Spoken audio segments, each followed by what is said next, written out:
And what is up, everybody? We are back with the 5th episode of Answer This One Atheist. So y'all atheists out there, stick around. I want to ask y'all some points. Answer down in the comments as always. This is all out of love. I want y'all to learn. Well, want me to learn too, to learn more information about y'all's side of things. And gives all Christians out there some evidence to build up their faith. So here we go. First point, I'm talking about Darwinism again today. That's kind of what I'm targeting lately, like I said in the last one. Anyway, what I want to talk about, I had to comment on the last video, say that irreducible complexity was outdated.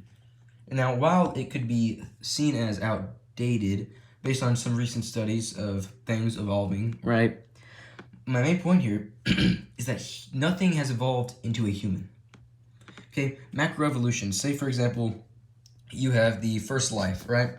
Like I've said, it's so irreducibly complex on the genetic level of the genetic alphabet, ATCG, right? If any of those letters were swapped around in the order, everything would be different in that amoeba, right? Like I say, though, it's long and complex enough as 1,000 encyclopedias. It's genetic code, right? And for example, if that creature were to evolve, right? If it were to say, let's say it gets to, let's call it an engine, right? If you just swap out the piston in the engine, right, or a valve or something, you have to change a whole bunch of other parts in the engine, right? And that engine would have to keep working and running at every single stage of life, right?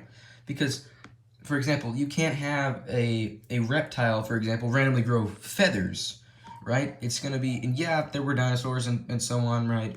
But it just, in general, like, you can think of many creatures with different physical combinations that would not be able to live if they evolved. So you got to think about that side of things too, right?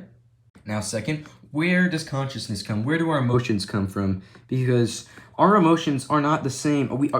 Animals do not have consciousness. Why are we the only creatures that have created things intelligently? When we try to clone things and create things like animals and such, and plants and even humans, we're doing that intelligently, right? So you're Darwinists out there, you're kind of, well, contradicting your own points.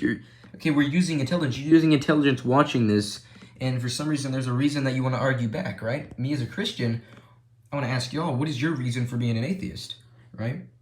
Because I have a reason for being a Christian, because I want everybody to meet Jesus and follow him and get to heaven, right? And so on, and all those things, and to know Jesus' love for us. But what is the reason for an atheist? To want other atheists to believe him. So, anyway, that's kind of a shorter one today, but answer these questions down in the comments. How does irreducible complexity, well, make sense because it's so complex? And don't talk about proteins or anything, because at the molecular level, there's a gap. Love you.